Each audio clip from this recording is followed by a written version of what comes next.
Fala galera do segundo ano, vocês que estão nessa semana acompanhando as aulas do nosso colégio em casa, direto pelo Google Sala de Aula. Está aqui mais uma videoaula de Química para vocês, né? Continuando nosso assunto de termoquímica. Essa aula dessa semana a gente vai falar apenas sobre exercícios de cálculo de variação de entalpia. Então é uma aula apenas para resolução de exercício, para melhorar a compreensão do conteúdo por vocês, tá bom? Vamos lá? Lembrando que essa atividade também está disponível em PDF na sua turma do Google Sala de Aula, tá bom? Beleza, primeira questão. A partir da reação seguinte, verifique qual alternativa justifica a passagem de água do estado líquido para o estado sólido. Então tá aí a reação, né? H2OL líquido passando para H2OS sólido. E a variação de entalpia, menos 1,44 quilocalorias por mol. Então vamos lembrar o seguinte, quando a gente tem o ΔH, ou seja, a variação de entalpia, a gente é possível determinar se essa reação ela é isotérmica ou endotérmica. ΔH negativo, exotérmica, porque libera calor, ou perde calor, ou cede calor, né? Fornece calor. Tudo isso no sentido de perda, de diminuição de calor, a gente tem então reação exotérmica. Já se o ΔH for positivo, então é porque a absorção de calor, né? A entrada de calor, a aumento de calor. Tudo isso que representa então esse ganho de calor por parte da reação.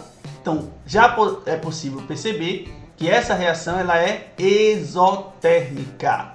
Então vamos analisar qual alternativa vai nos passar essa informação de maneira correta. Letra A, água líquida passa a ser sólida retirando 1,4 quilocalorias por mol do ambiente.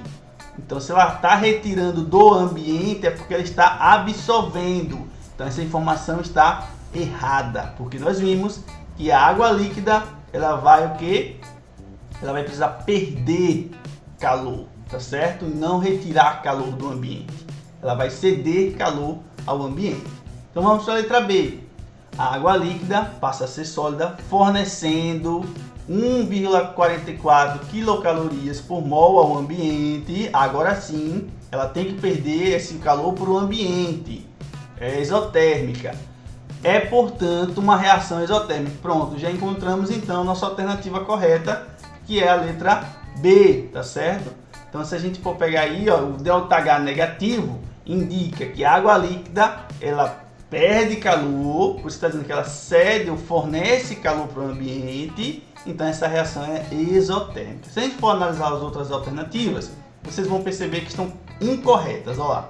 Letra A, a água líquida passa a ser sólida fornecendo 1,44 quilocalorias ao ambiente, até aí tudo bem. É, portanto, uma reação endotérmica, então aí já está errado. Letra D, a água líquida passa a ser sólida retirando 1,44 quilocalorias por mol do ambiente. A gente já viu que não é o que acontece. Letra E, faltam dados para se concluir a respeito do tipo de reação. Então, a gente vê que a letra B é a alternativa correta, bastando apenas interpretar o que esse valorzinho de ΔH que está em destaque para vocês quer dizer. Vamos para a questão 2, que diz o seguinte, analisando o gráfico representativo do caminho da reação A mais B formando C, determina o valor do ΔH e o tipo de reação.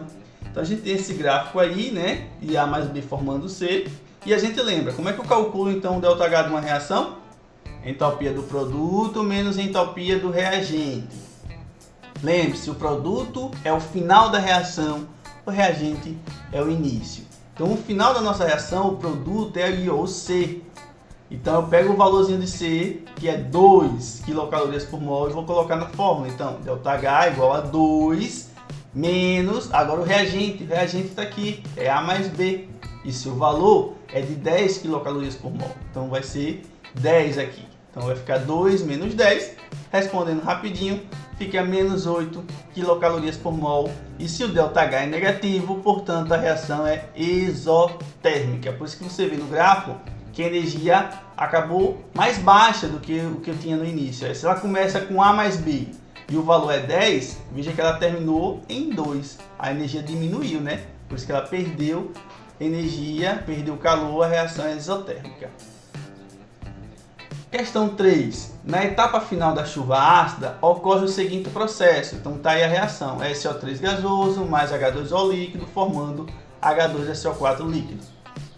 Considerando a entropia dos participantes encontrada na tabela abaixo, calcule o valor da variação de entropia na reação de produção do ácido sulfúrico e classifique esta reação. Então vamos lá. Vamos pegar aqui, novamente, a gente tem para calcular a entropia dos produtos menos reagentes. Então, quem é o produto aí nessa reação química? Está aqui, ó, é o ácido sulfúrico, H2SO4.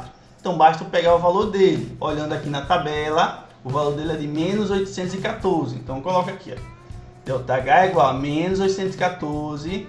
Como só tem de produto, vamos para o reagente. Menos os reagentes, são dois, né? Nós temos os reagentes, o SO3 e o H2O. Vamos colocar os valores dos dois. SO3 é menos 396 e o H2O é menos 286. Então tá aí colocado, coloquei entre parênteses porque a gente ainda vai resolver a questão dos sinais, tá bom? Então vamos lá. Primeiro então resolver quem está entre parênteses. Então fica ΔH, repete menos 214 menos. E então a gente tem entre parênteses menos 396 menos 286. Sinais iguais, a gente soma e conserva esse sinal. Então, somando 396 com 286, nós chegamos então ao valor de menos 682. Beleza, o que é que falta agora? Só mudança de sinal, né? Menos com menos vai ficar então positivo o valor de 682. Então, ΔH vai ser igual a menos 814 mais 682. Agora a gente tem que resolver isso aí. Sinais diferentes, a gente diminui e conserva o sinal do maior, que é negativo. Então a gente vai diminuir 814 de 682. Então vai ficar menos 132 kJ por mol e a reação então será exotérmica por ter ΔH negativo, tá bom? Bem simples de fazer, é só pegar os valores e usar a matemática, gente. Vamos para a questão 4. O fluoreto de hidrogênio, HF, quando em solução aquosa, é conhecido como ácido fluorídrico e devido à sua facilidade em reagir com compostos de sílica, não pode ser guardado em frascos de vidro. Devido a essa característica, o ácido fluorídrico é utilizado na marcação de vidros, como parte da identificação de veículos. Observe o diagrama de energia a seguir e responda com base na lei de Hess.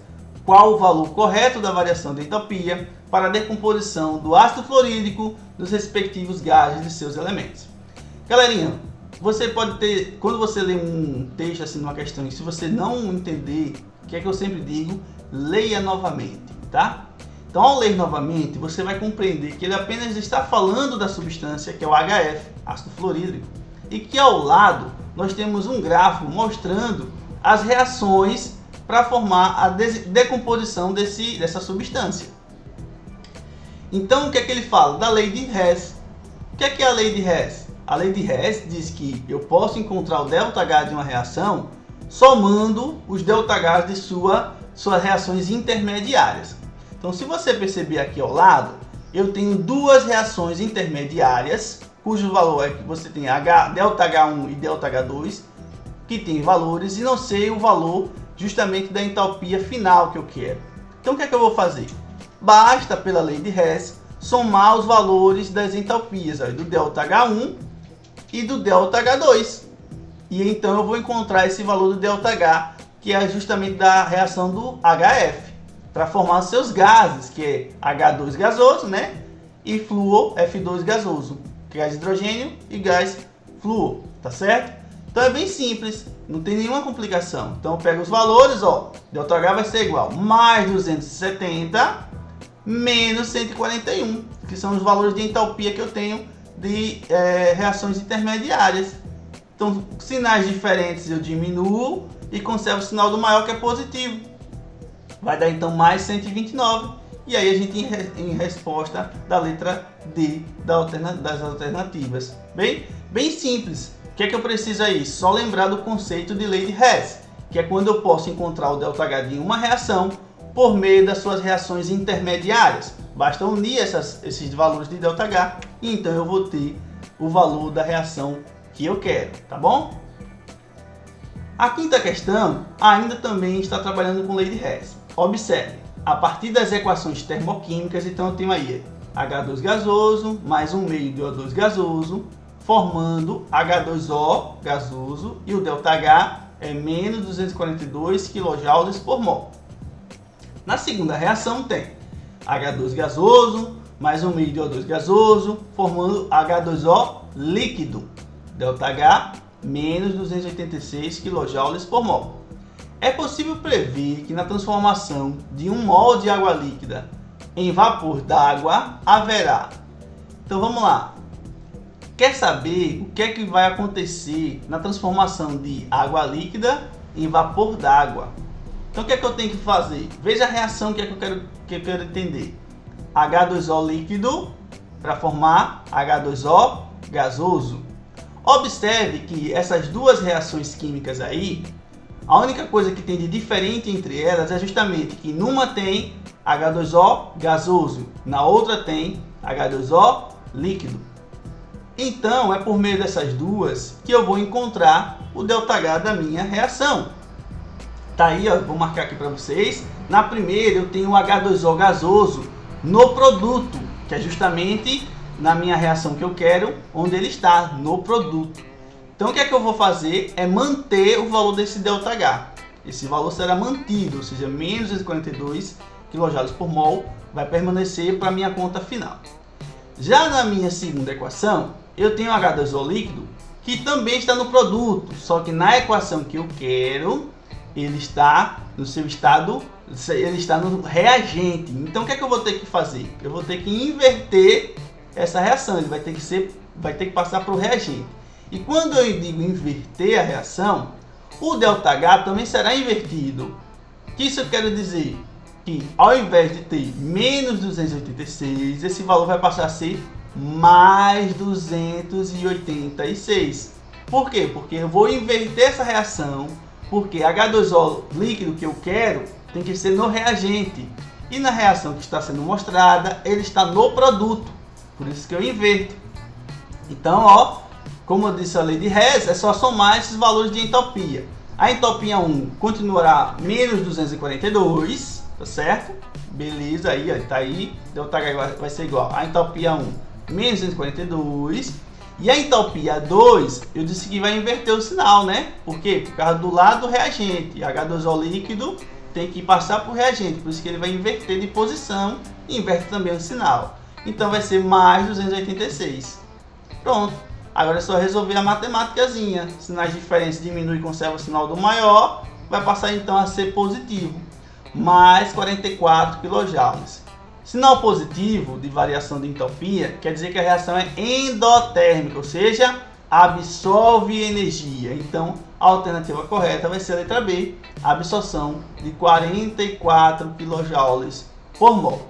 Tá bom? Bem simples, gente. É só entender o conceito da lei de Hess e você vai fazer as contas certinho, porque não são contas difíceis. E a nossa última questão, questão 6, diz o seguinte: etano é um gás proveniente do petróleo obtido nas refinarias e faz parte da constituição da mistura conhecida como gás natural, GNV.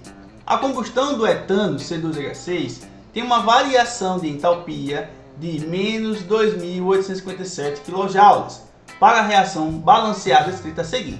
Calcule o valor de ΔH quando 15 gramas de C2H6 são queimados. Então o que é que ele nos forneceu aí, né? Dados. A massa molar do etano, que é 30 gramas por mol, e a reação do combustão. C2H6 gasoso mais 7,5 de O2, formando 2CO2 mais 3H2O. Beleza. Vamos interpretar então o nosso enunciado aqui. Primeira coisa, ele diz que o etano tem uma variação de entalpia, né? A combustão dele tem uma variação de entalpia de menos 2.857 kJ. Beleza? Então isso quer dizer o seguinte: para cada mol de etano, que é o C2H6, eu vou ter a liberação de energia de 2.857 kJ. Beleza? Aí o que é que eu tenho que entender? Cada mol de etano vale 30 gramas. Como é que eu sei disso? Porque está aí dizendo, gente, massa molar do etano é igual a 30 gramas por mol. Então, cada mol é 30 gramas. Então, vou substituir. Vou botar aqui, 30 gramas vai liberar 2.857 kJ. A questão quer saber da gente, quer que nós calculemos o valor de ΔH quando 15 gramas forem queimados. Então, 15 gramas vai liberar X energia. O que é que a gente está percebendo aí? 15 gramas é a metade de 30 gramas, né?